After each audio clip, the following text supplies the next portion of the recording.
je sentis la lame s'enfoncer dans ma chair comme un amant traître, froide et impitoyable, déchirant mon cœur en un hurlement silencieux. Le sang jaillit, chaud et métallique, tandis que le visage de mon meilleur ami Onon, mon frère de cœur se tordait en un rictus de triomphe, ses lèvres murmurant « Pardonne-moi, Alexandre, mais c'était nécessaire. » Et puis, le noir absolu, l'oubli éternel. Jusqu'à ce que je me réveille, haletant, dans mon lit d'étudiant à la Sorbonne, 10 ans plus tôt, le cœur battant à nouveau, mais cette fois, chargé de venin pur. Paris, 2015. J'avais 25 ans, et le monde était encore un mirage de promesses. Aujourd'hui, en 2025, je sais que chaque sourire cache un poignard. Ma mort n'était pas un accident, c'était le couronnement d'une trahison ourdie par ceux que j'aimais le plus. Émilie, ma fiancée, aux yeux verts comme la Seine empoisonnée, Laurent, mon associé en affaires, qui avait vendu mon âme pour un empire immobilier fictif, et derrière eux, le fantôme de mon père, un homme brisé par ses propres secrets, qui m'avait abandonné à mon sort. J'étais mort au accusé de fraude, jeté en pâture aux médias, puis exécuté dans une ruelle sombre par la main de Laurent, sous les ordres d'Émilie. Mais la mort, cette catin capricieuse, m'avait recraché dans le passé. Et cette fois, je ne serais pas la victime. Je serais le bourreau. Le soleil filtrait à travers les rideaux jaunis de ma chambre de goutte Saint-Germain-des-Prés, et je fixais le plafond craquelé, les veines de plâtre comme les fissures de ma vie antérieure. Mon corps tremblait, non de peur, mais d'une rage viscérale qui me consumait les os. J'attrapais mon téléphone, un vieux Nokia indestructible, reliquat d'une ère pré-smartphone, et composais le numéro d'Émilie. Sa voix, douce comme du miel empoisonné, répondit au bout de 3 sonneries, « Allô ? Alexandre, c'est toi ? Tu as l'air bizarre. » Bizarre ? Oh, ma chère, tu n'as pas idée. Rendez-vous ce soir au café de Flore, dis-je, ma voix rauque d'un accent que je n'avais pas encore poli. Elle rit, ce rire cristallin qui m'avait autrefois ensorcelé. Maintenant, il sonnait comme le glas. Je me levai, nu comme un verre, et me regardai dans le miroir fêlé. Mon reflet, jeune, idéaliste, avec des yeux encore innocents. Mais l'âme dedans était vieille, usée par la trahison. Je m'habillai d'un jean usé et d'une chemise blanche, enfilai mes Converse éraflés, et sortis dans les rues de Paris. L'air automnal portait l'odeur de châtaigne grillée et de diesel, un mélange enivrant qui masquait la pourriture sous-jacente. La Sorbonne bruissait de vie, étudiants pressés, professeurs pontifiants, le tout sous le regard indifférent des gargouilles de Notre-Dame. J'avais étudié l'histoire de l'art, rêvant de restaurer les chefs-d'œuvre effacés par le temps. Ironie du sort, maintenant, je restaurerais ma propre vengeance, effaçant les traîtres de la toile de l'existence. Le café de Flore était bondé, comme toujours, un microcosme de l'intelligentsia parisienne, intellectuel en débat furieux sur Sartre, couple murmurant des amours adultères, serveur en tablier noir slalomant avec des plateaux de croissants et de café serré. Émilie était déjà là, installée à une table d'angle, ses cheveux châtains cascadant sur ses épaules, une robe rouge moulante qui hurlait « Séduction ». Elle leva les yeux, et son sourire illumina la pièce, ou du moins, c'est ce que j'aurais pensé autrefois. Maintenant, je voyais le calcul derrière, la façon dont ses lèvres s'étiraient juste assez pour captiver, pas trop pour paraître désespérée. « Alexandre !» Elle se leva, m'embrassa sur les 2 joues, son parfum de jasmin m'envahissant comme un gaz toxique. Je m'assis, commandai un pastis trop tôt pour l'heure, mais qu'importe, le temps était mon allié maintenant. « Qu'est-ce qui t'amène si subitement ? Tu as l'air différent. Plus intense. Intense. Le mot juste. » Je la fixai, mémorisant chaque détail, la fossette à gauche quand elle souriait, la bague en argent à son annulaire, un cadeau de son père, un juge corrompu que je détruirai plus tard. J'ai eu une vision, dis-je calmement, sirotant mon apéritif anisé. Une vision de nous, mariés, riches, puissants. Mais il y a des ombres. Des trahisons. Elle rit, un tintement de cristal. Toi et tes théories conspirationnistes. Tu lis trop de Camus. Camus. L'absurde. Oh, si elle savait à quel point l'absurde était devenu ma réalité. Nous parlâmes pendant des heures, ou du moins, elle parla, et je laissai les mots glisser sur moi comme de l'eau sur une pierre poncée. Elle me raconta ses rêves, une galerie d'art à elle, des expositions qui scandaliseraient le tout Paris, une vie loin de la petite bourgeoisie de son enfance à Neuilly. Je hochai la tête, feignant l'enthousiasme, mais intérieurement, je cartographiais les failles, son ambition vorace, sa peur de l'échec, son attachement maladif à l'argent. Émilie n'était pas mauvaise par nature, elle l'était par opportunisme. Et j'allais l'utiliser contre elle. La nuit tombait sur Paris, les lumières de la tour Eiffel scintillant au loin comme un phare pour les âmes perdues. Nous marchâmes le long de la Seine, ses eaux noires reflétant les ponts illuminés. Elle glissa son bras sous le mien, et pour un instant, je faillis flancher le fantôme de l'amour passé, cette chaleur illusoire. Mais je me rappelai la lame, le sang, son témoignage au tribunal, il m'a forcé, votre honneur. Il était obsédé. Mensonge. Tout était mensonge. Émilie, dis-je en nous arrêtant sous le pont des Arts, où les cadenas d'amour rouillés pendaient comme des chaînes. Et si je te disais que je sais tout? Que j'ai vu l'avenir? Elle se tourna, ses yeux verts plissés. Qu'est-ce que tu racontes? Je souris, un sourire de loup. Rien. Juste un jeu. Mais souviens-toi, les cadenas se brisent, et les amours avec. De retour dans ma chambre, seul, la rage revint, un feu liquide dans mes veines.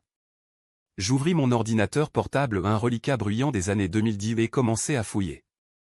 10 ans d'avance sur mes ennemis, je connaissais les dates, les noms, les faiblesses. Laurent, mon futur associé, était déjà à l'ESSEC, un requin en herbe qui trafiquait des stages pour grimper. Son père, un promoteur immobilier véreux, lavait de l'argent via des chantiers fantômes à la Défense. Et mon propre père. Ah, mon père. Henri Dupont, ancien officier de marine, alcoolique amer qui m'avait abandonné après la mort de ma mère, la blâmant pour son « hystérie ». Il ignorait que j'étais son fils au nom, il le savait, mais préférait l'oubli. Dans ma vie passée, il avait refusé de témoigner pour moi au procès, préférant sa bouteille à la vérité. Cette fois, il paierait, ou il rachèterait ses fautes. Le lendemain, je contactai Laurent via LinkedIn primitif, mais efficace. Et, vieux. Souviens-toi de moi, Alexandre de la Sorbonne? On s'est croisés à une conf sur l'urbanisme. Café? Il mordit à l'hameçon, comme prévu. Nous nous rencontrâmes au Procope, le plus vieux café de Paris, où Voltaire avait autrefois comploté. Laurent était déjà ce qu'il deviendrait, costume slim, cheveux gominés, sourire carnassier. Alexandre. L'historien d'art qui rêve de fric. Qu'est-ce qui t'amène? Frac, dis-je en moi-même. Tout. Une idée d'affaires. Immobilier vert à Paris. Écologique, subventionné par l'État. Mais il faut un partenaire discret. Ses yeux s'allumèrent, la cupidité comme une flamme. Nous parlâmes chiffres, plans, et je semai les premières graines, un faux dossier sur un terrain à Montmartre, une rumeur de pot de vin à un fonctionnaire. Les jours suivants furent un tourbillon calculé. Je m'inscrivis à des cours du soir en droit des affaires, apprenant les ficelles pour mieux les couper. Émilie et moi devînmes amants au oui, je couchai avec elle, non par désir, mais pour l'espionner. Dans son appartement haussmannien du Marais, entre les draps de soie, elle murmurait ses secrets, son père, le juge Lefebvre, qui protégeait des mafieux italiens infiltrés dans la politique parisienne. Il est intouchable, tu sais. Intouchable? Pas pour moi. Je notais tout, un journal de vengeance crypté sur un USB caché. Mais la première fissure apparut lors d'une soirée au Moulin Rouge. Paris la nuit, extravagante et décadente, plumes, champagne, corps entrelacés dans une danse fiévreuse. Émilie m'y traîna, Laurent y était aussi, avec une bande de fils à papa. L'alcool coula, les rires fusèrent, et bientôt, Laurent me prit à part. Écoute, Alexandre, ton idée est géniale, mais il faut du capital. Mon père peut investir, mais il veut des garanties. Peut-être un petit arrangement avec les permis de construire. Arrangement. Le mot qui avait scellé mon destin passé. Je feignis l'hésitation, puis hochai la tête. D'accord. Mais discrètement. Pas d'erreur. Il tapa dans ma main, scellant notre pacte diabolique. Pourtant, cette nuit-là, alors que Émilie dormait à mes côtés, ivre de vin et de luxure, je sentis le poids de mes choix. Étais-je en train de devenir le monstre que je haïssais? La vengeance était-elle justice, ou simple soif de sang? Je me levai, allai à la fenêtre, regardant les toits de Paris baignés de lune. La ville des Lumières cachait tant d'ombre. Et dans l'une d'elles, mon père vivait, reclus dans un appartement sordide à Belleville, sa pension de marin à peine suffisante pour le rhum. Demain, je le verrai. Pas pour pardonner, mais pour forger une arme de plus. Belleville, ce quartier bigarré où Paris se mélange en un chaos coloré, immigrés maghrébins vendant des épices au marché, artistes ratés taguant les murs, et au milieu, des fantômes comme mon père. Je gravis les escaliers étroits de son immeuble, l'odeur de cuisine épicée et de pisse rance me prenant à la gorge. La porte 3B, écaillée, avec une plaque « H. Dupont » à moitié effacée. Je frappai, le cœur serré non par émotion, mais par calcul froid. La voix rauque répondit « Qui c'est ?»« Ton fils » dis-je simplement. Il ouvrit, un homme voûté d'une cinquantaine d'années, barbe grise hirsute, yeux injectés de sang. Henri Dupont, ancien lieutenant de vaisseau dans la marine nationale, décoré pour des missions en Indochine qu'il ne mentionnait jamais. Il me dévisagea, comme si je étais un spectre. « Alexandre ? Qu'est-ce que ?» Je le poussai doucement à l'intérieur, refermant la porte. L'appartement était un mausolée, bouteille vide, photo jaunie de ma mère Élise, radieuse dans sa robe de mariée, et un modèle réduit de frégate sur la table, vestige de gloire perdue. « Assieds-toi, dit-il, maladroit, versant 2 verres de calva. Je refusai. « Je ne bois pas. Pas avec toi. Pas après ce que tu as fait. » Il cligna des yeux, confus. Dans cette timeline, il ne m'avait pas encore abandonné complètement, j'étais encore l'adolescent rebelle qui fuyait la maison après la mort de maman.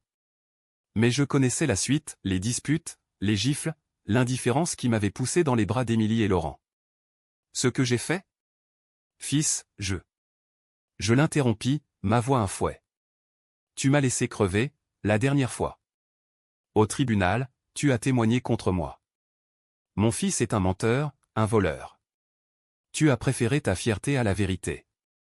Il pâlit, reculant comme si j'avais sorti un revolver. La dernière fois ? De quoi parles-tu ? Je m'assis enfin, croisant les jambes avec une nonchalance feinte.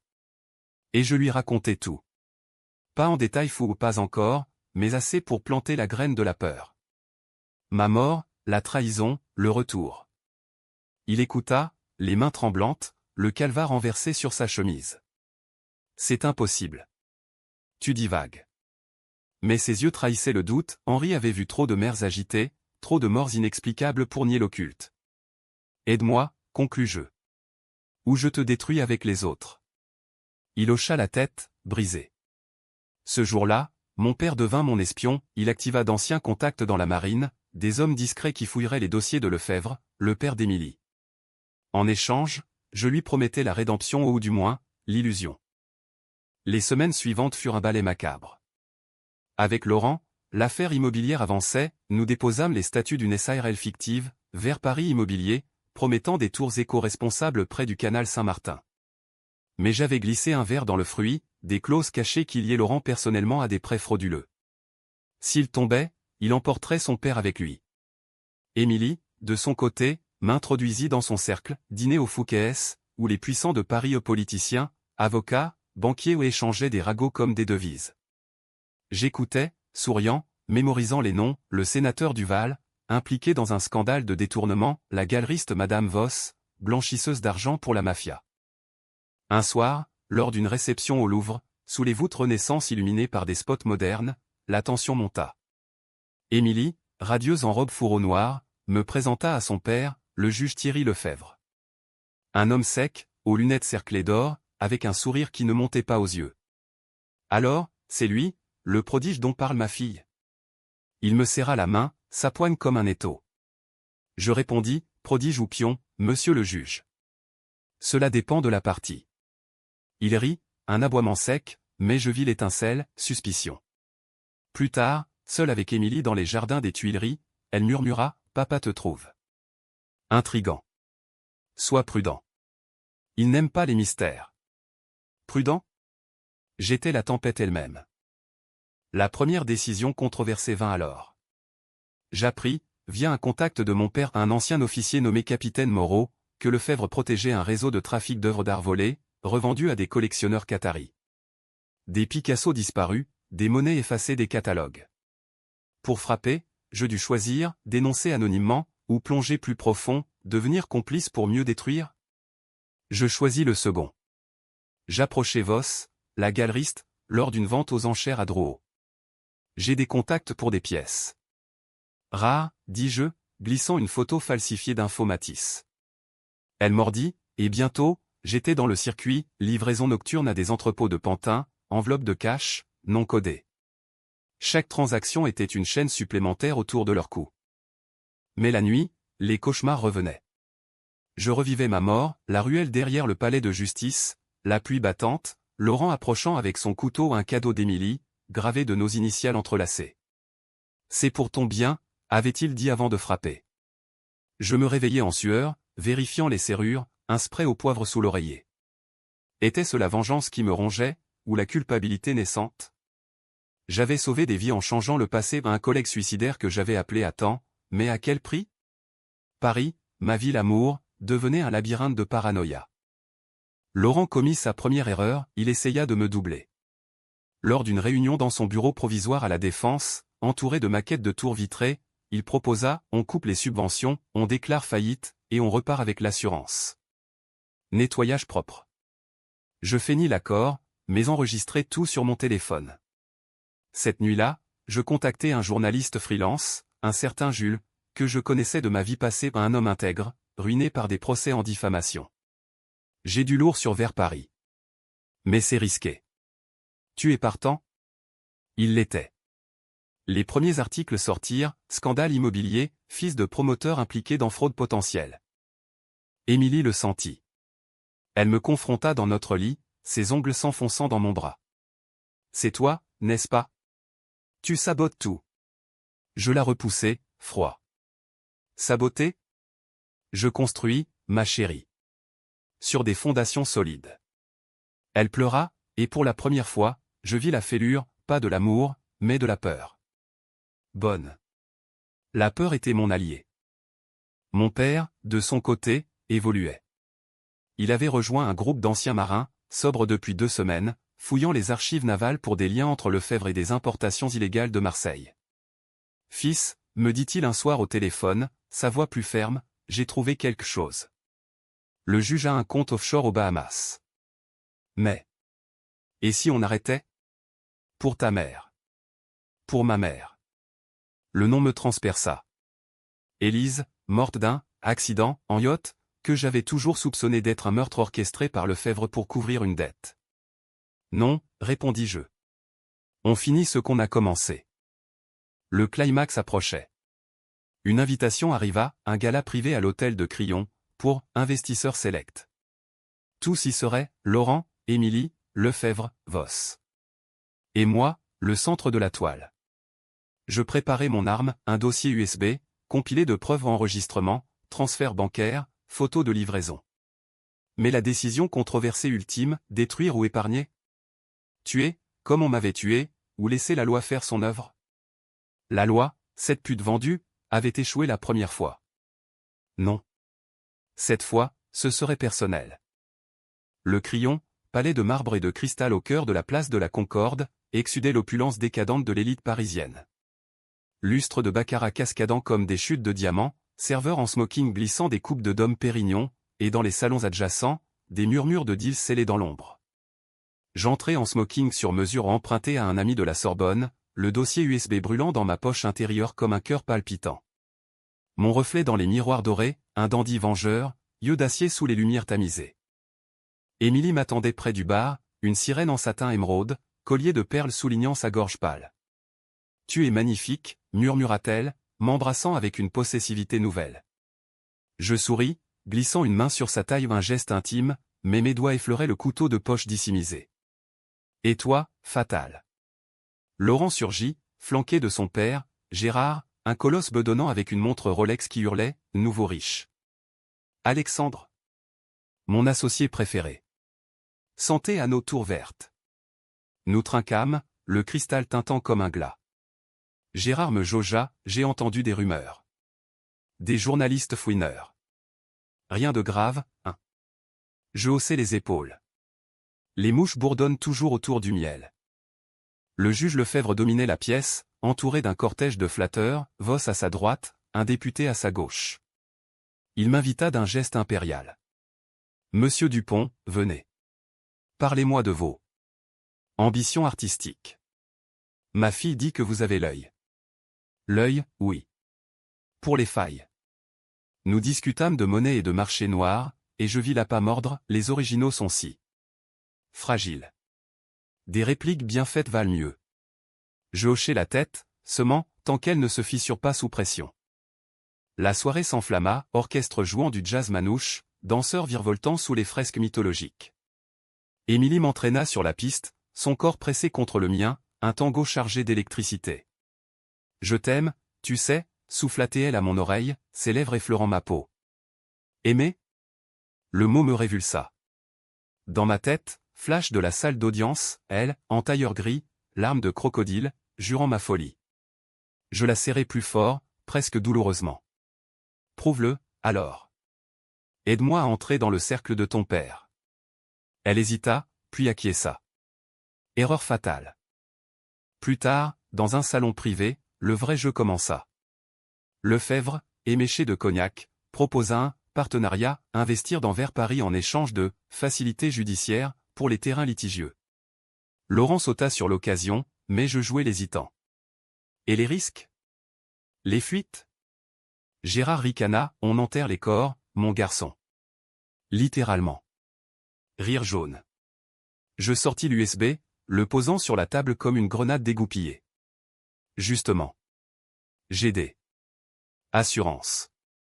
Des preuves de vos petites habitudes. Comptes offshore, tableau volé. Le silence tomba, lourd comme un linceul.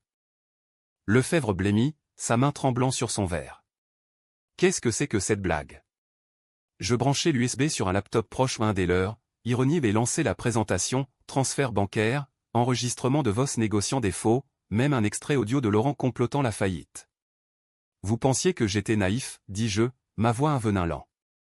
Laurent bondit, traître. Tu nous doubles. Il me saisit au col, mais je le repoussai d'un coup sec, entraîné en secret par mon père aux arts martiaux navals. Traître. Regarde-toi dans le miroir, mon ami. Le chaos éclata. Émilie hurla, Alexandre, arrête. Papa, fais quelque chose. Lefebvre, récupérant son calme de juge, appela ses gardes 2 armoires à glace en civil. Emparez-vous de lui. Et de cette chose. Mais j'avais anticipé. Mon père, déguisé en serveur grâce à ses contacts, surgit de l'ombre, renversant un plateau sur les gardes pour les distraire.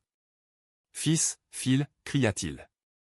Je m'élançai, bousculant les invités paniqués, l'USB toujours en poche. Dans le hall, la police arrivait déjà anonyme, bien sûr, typée par Jules le journaliste. Dehors, sous la pluie fine de Paris, je courus vers la Concorde, le cœur tonnant. Émilie me rattrapa, essoufflée, son maquillage coulant en traînées noires. Pourquoi? Nous étions si bien. Je m'arrêtai, la fixant avec pitié et haine. Était? Tu m'as tué, Émilie. Dans l'autre vie. Tu as menti, volé, poignardé. Elle recula, horrifiée. Tu es fou. Complètement fou. Fou? Peut-être. Mais vivant. Je la laissai là, pleurant sous les arches, et disparut dans la nuit.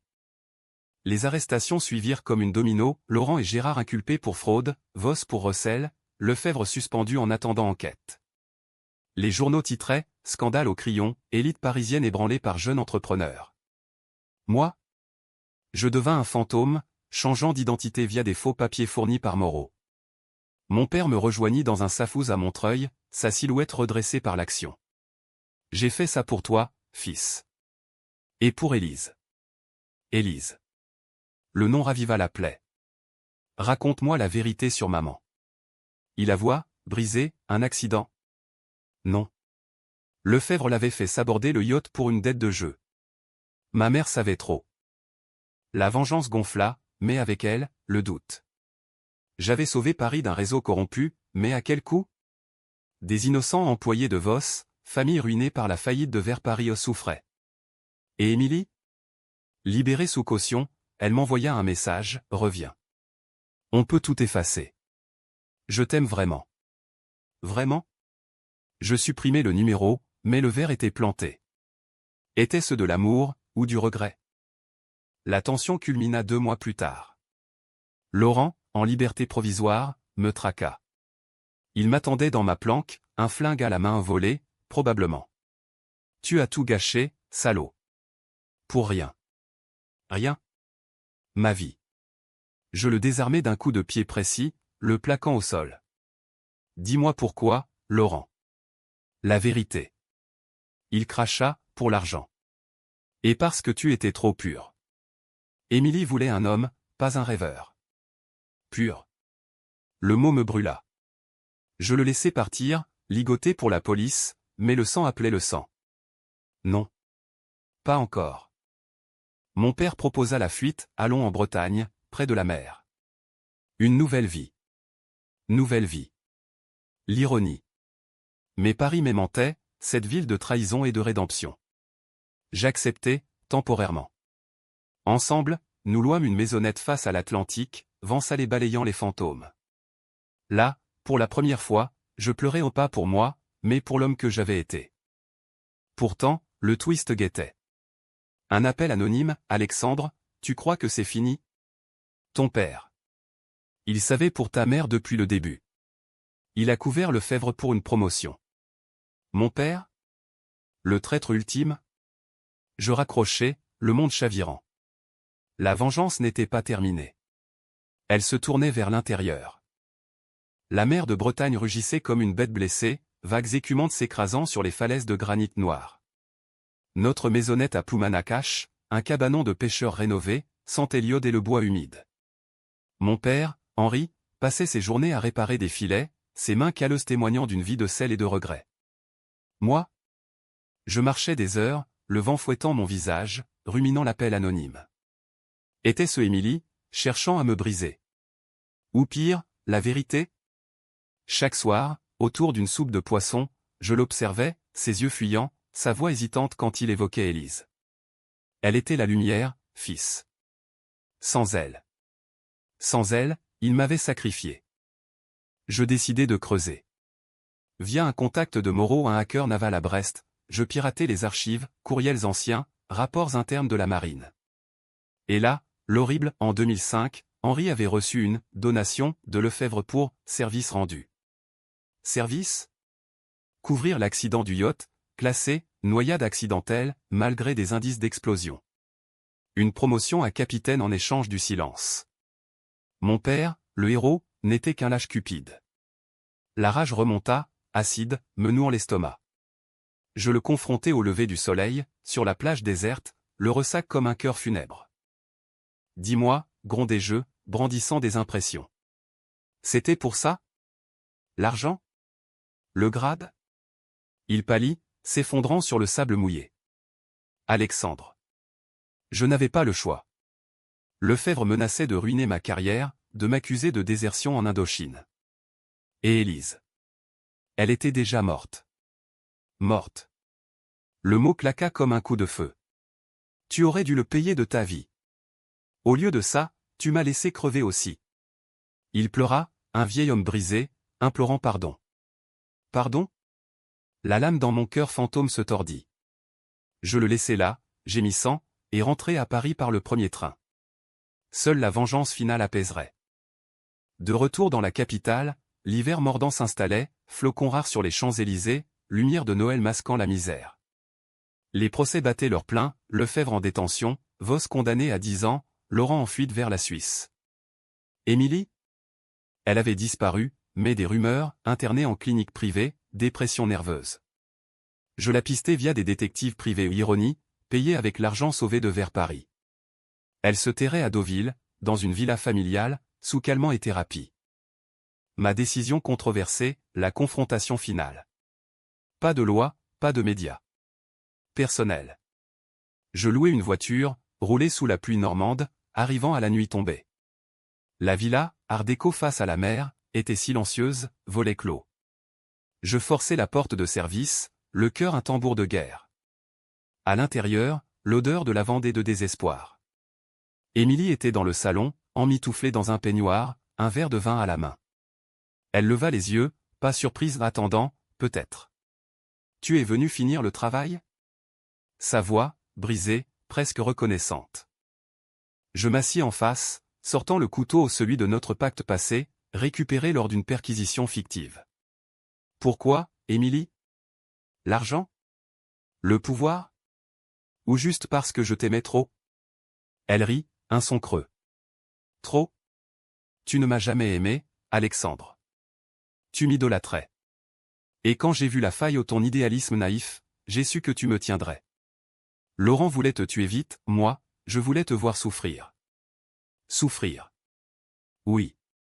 Le tribunal, les chaînes, la cellule froide avant l'exécution, accidentelle. Je levai la lame, tremblant. Tu es une femme? Parisienne jusqu'au bout, elle ne supplia pas, fais-le. Libère-nous. Mais le twist frappa comme une lame inverse. La porte s'ouvrit, mon père, essoufflé, revolver de service à la main. Arrête, fils. Il avait suivi, rongé par la culpabilité. Derrière lui, des ombres, police, alerté par un appel anonyme, le sien? Non. Émilie sourit, vicieuse. Tu vois? Il a appelé les flics. Ton propre père. Trahison en cascade. Henri hurla, non. Pour te sauver. Mais trop tard. Dans la confusion, un coup partit accidentel, touchant Émilie à l'épaule. Le sang jaillit, et le monde bascula. Les sirènes hurlèrent, la villa devint scène de crime. Moi, menotté, emmené au commissariat de Deauville. Interrogatoire, Monsieur Dupont, pourquoi ce couteau?